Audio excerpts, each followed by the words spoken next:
Barbershop Rep has made me come there, spend some time, quality time, and then think about what I've done there, and then bring it home to share with my family and friends. I really had no idea what I was getting into. Okay. You know, I learned about the history of the church there, I learned about the history of the country, but I mean, I really just knew that it was going to be big and it was going to be good for me. We will fly, we will soar, nothing is impossible. We will rise through the storm, trusting God and... What do Christians in Cuba, Native Americans in Montana, and Spanish-speaking immigrants in Chicago have in common? They're all served by covenant partnerships and other mission-giving connecting churches in the Presbytery of Chicago, who are working together to fulfill Christ's mission. What is the vision and ministry of the Presbytery of Chicago? We've stated our vision as being a beacon of hope, guiding leaders, congregations, and communities in faithfulness together. It's very important for us to live out our connectional nature as Presbyterians in partnership with one another, and we are in partnership as we carry out mission with one another. Okay, so it sounds like these covenant partnerships are one aspect of that. Could you tell us what a covenant partnership is? Covenant partnership is a formal phrase that describes a procedure whereby we, in fact, gather together in partnerships with one another, one congregation with another or many others. Okay. And we discern together what mission is for us in our particular locations. We understand that each congregation has its own sense of who it is and how it is in mission in its community and in its neighborhood and what its needs are as a congregation. And we celebrate that. But we also believe that as Presbyterians that we can do more together than any one of us can do alone in certain regards. Because all my life I've been waiting for, I've been praying for, all our freedoms to say, and we don't want to fight no more, there'll be no war, and our children will pray, one day, one day, one day.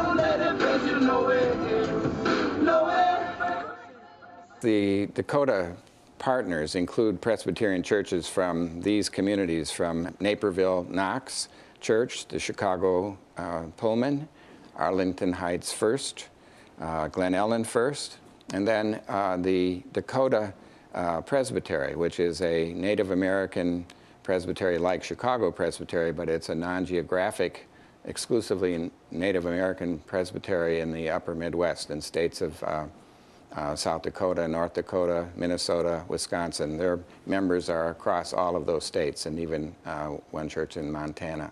Do you feel that you've changed since you started going to the barbershop rap? Well, kind of, because I've been more busy than I've usually been. Explain to me busy. Like usually I go to school, come back home, you know. Okay. But now the barbershop rep has made me come there, spend some time, quality time, and then think about what I've done there, and then bring it home to share with my family and friends, at school and at home. Barbershop Raps is funded by the Presbytery through the Presbyterian Peacemaking Offering. Okay. And that's a different stream of funding for mission, but nevertheless an important aspect of mission in the Presbytery. The Peacemaking Offering is taken on World Communion Sunday, and 25% of the offering that is received in the congregations of Chicago Presbytery is allocated to Presbytery in order to support ministries of peacemaking. The Barbershop Raps was one of those recipients The youth there are just so amazing. They're so lively, which is pretty typical of Latin American culture. But you know, they're just so open and friendly, and I think that part of that is also because of their faith and because of their strong grounding in the church. Presbytery has had a partnership with the Presbytery of Havana for since 1999, and the Presbytery has consistently over that time continued to grow its partnership with them. There are churches within the Presbytery of Havana who have one-on-one relationships with churches within Chicago Presbytery. And they travel back and forth, the members of each respective congregation, to get to know one another better, both in Chicago area and in Havana. It's a very enlightening experience, I think, probably for travelers in both directions. And there is a meeting of one another on the basis of Christian faith and also as Presbyterians that is also uplifting and enlightening, so because people are learning about how the Presbyterian faith and its roots are practiced and lived out in the context of another country. Presbytery of Chicago is also involved in Hispanic ministries. There are 4 churches involved in this. We have Okay. 4 Latino congregations in the Chicago Presbytery, and they are the Vida Nueva, Ravenswood, Canto de Esperanza, and Emmanuel. Okay. And each one with its own unique Hispanic community. They have the same kinds of needs as all congregations, and then they have additional ones as well because of the reality of immigrant people, both documented and undocumented, and the stresses that those folks are feeling in their day-to-day lives as well as in their life together as a church. And their pastors are very demanded upon because of the extra demands that are put upon them because of the immigration status of many of their members and so on. And so their needs for leadership development are like Anglo church needs, but sometimes enhanced or unique in particular because of their unique cultural and ethnic identification. Okay. So the Presbytery's interested in facilitating their growth in ways that are unique to them, and part of the purpose of a covenant partnership among Latino congregations is that they seek to find ways of resourcing one another in order to get what they really need, as over against some people from the outside deciding what they need. What would you say about 2013 covenant partnerships, and if there are congregations out there interested in becoming part of a partnership? Well, we invite congregations, all of them, that want to be a part of the covenant partnership with the Chicago Presbytery.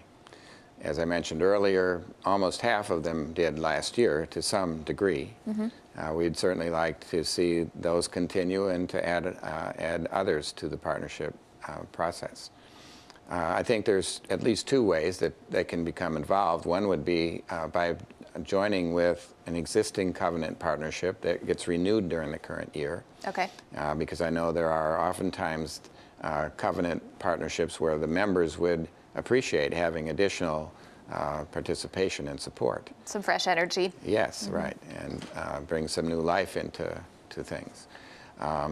And the other way would be for them to discern carefully and faithfully what particular ministries they might carry out in the coming year that will be benefited by a partnership with others in any of the mission direction areas that we mentioned before. And to the extent that that is the case, to invite the Presbytery as well to become a partner, and thereby to be additional resources, both human resources and financial resources, in addressing the mission opportunities in their communities. We're very eager for that to happen and have people that are in place to make decisions about partnerships the Presbytery can enter into, and we're happy to receive any overtures. Well, it sounds like the Presbytery of Chicago is doing fabulous work. Thank you, Reverend Reynolds, for being here today. I'm Polly Toner for Different Drummers and the Greater Chicago Broadcast Ministries. Keep the faith. To the grave.